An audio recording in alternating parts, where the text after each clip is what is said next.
Hello，我係阿 Kat，今日會自製韓式年糕，仲會整埋呢個韓式芝士辣炒年糕嘅。其實韓式年糕係分好多種嘅，咁有啲係用糯米去整噶啦，有啲係溝唔同嘅粉去整嘅。而今日整呢個呢係用白米去整嘅，會由1粒米開始，一步步咁樣去整呢個韓式年糕。咁我哋而家一齊睇啲材料先啦。呢啲係整年糕所需要嘅材料，呢啲就係整韓式辣炒芝士年糕所需要嘅材料啦。要整咗啲年糕先，將啲米清洗乾淨，大概換水洗3至4次就差唔多噶啦。呢度用嘅米好緊要嘅，會影響個年糕嘅口感。最好就係用短粒米啊，即係例如日本嘅珍珠米同埋韓國米等等。呢一類嘅白米黏度比較高，所以整出嚟嘅年糕都會煙韌一啲嘅。加清水浸泡啦，水嘅份量大約係米嘅份量嘅2.5倍。最少要浸6個鐘嘅，最好就係浸過夜啦。擺返喺雪櫃浸會穩陣啲嘅，尤其係喺夏天，溫度太高嘅話呢，啲米可能會變壞嘅。啲米已經浸咗1晚啦，望落去吸咗水，睇落去更加白淨啦。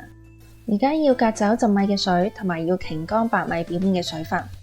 想快嘅話呢，可以直接用廚房紙印乾佢哋。個底其實係最濕嘅部分嚟嘅，所以要抹一抹佢。然後將處理好嘅米擺落攪拌機度，要將啲米攪碎啊！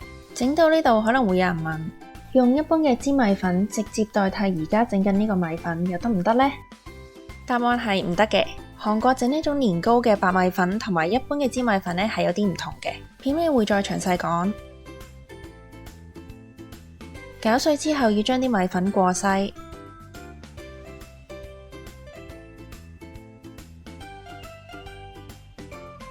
啲米粉有啲濕嘅，可能會有啲結塊啊，將佢哋壓散就得噶啦。過唔到篩嘅粉粒可以再攪碎多次。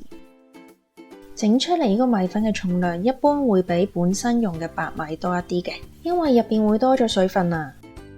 如果想一次過整多啲嘅話呢，可以將啲米粉擺落保鮮袋，存放喺0度嗰層冰箱，可以擺大概3至4個禮拜嘅。而家可以正式整年糕啦。喺米粉入邊加入鹽同埋水，再撈勻佢哋。下一個步驟係將佢哋蒸熟，可以用蒸籠去蒸，蒸籠上面鋪1至2層布。如果擔心會漏嘅話呢，都可以用個碟去蒸嘅，碟上邊都係要鋪翻層布嘅。如果唔係蒸完之後個粉團可能會黐住隻碟嘅。將啲粉漿倒入蒸籠入邊，滾水落。中大火蒸大約30分鐘。哇，咁快又夠鐘啦！蒸好之後要趁熱拎出嚟處理啊。個粉團越凍就越硬嘅，咁就越難處理噶啦。喺台上面搽少少麻油啦。而家要揼嚿粉團啊，可以用支麵粉棍去揼嘅，濕少少水，聽佢冇咁黐。揼個粉團嘅時候呢，可能真係要俾啲力啦。想整出嚟嘅年糕煙韌嘅話呢，就要揼佢。呢個大概揼咗3至4分鐘啦，然後就可以搓個粉團啦。呢個搓咗大概1至2分鐘，搓返滑佢就得噶啦。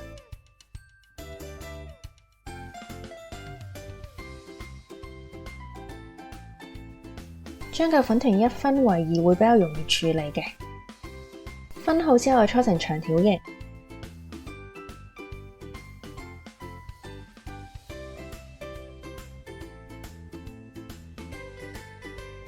再將佢切開，每段大概2寸到啦。唔係即刻食嘅話呢，可以喺表面搽少少麻油防黏。咁樣個年糕就做好啦。然後就可以開始整個韓式辣炒芝士年糕啦。要準備啲配料先，將啲魚餅切細嚿啲，洋蔥剝皮之後將佢切成條狀。然後要整咗個醬料先。加入水同埋韓式魚粉，如果冇魚粉嘅話呢，都可以用雞粉去代替嘅。再加入豉油、糖、韓式辣椒粉同埋韓式辣椒醬，撈勻佢哋。驚太辣嘅朋友呢，可以落咗個辣椒醬之後再試味。如果覺得可以嘅話呢，先至落埋個辣椒粉。用中火煮啦，加入年糕、魚餅同埋洋蔥。將啲材料同埋個醬汁撈勻，吸蓋大概煮2至3分鐘。如果啲年糕係喺雪櫃拎出嚟嘅話呢，煮嘅時間可能要耐啲嘅。跟住就可以開翻個蓋收汁啦，輕輕攪拌一下啦，費事佢黐底啊。收汁收到你想要嘅稀結程度呢，就可以加入芝士啦。吸蓋焗去大概1至2分鐘，焗完啲芝士就得噶啦。呢個韓式辣炒芝士年糕就整好啦，係滿滿嘅芝士啊，超正咯！咁講一講點解要自己整呢個米粉咁麻煩，唔用平時一般買到嘅煎米粉呢？其實平時用嚟做韓式年糕嗰隻米粉呢，同一般嘅煎米粉係有啲唔同嘅。左邊呢個就係啱啱自己整嘅米粉啦，而右手邊呢個呢，就係買翻嚟嘅煎米粉。好明顯左邊呢個嘅粉粒呢係冇咁細嘅，同埋有啲濕濕地咯。英文反而會比較容易分嘅，就係今次用到嘅呢係 rice powder， 平時比較常見嗰隻呢係右手邊嘅 rice flour。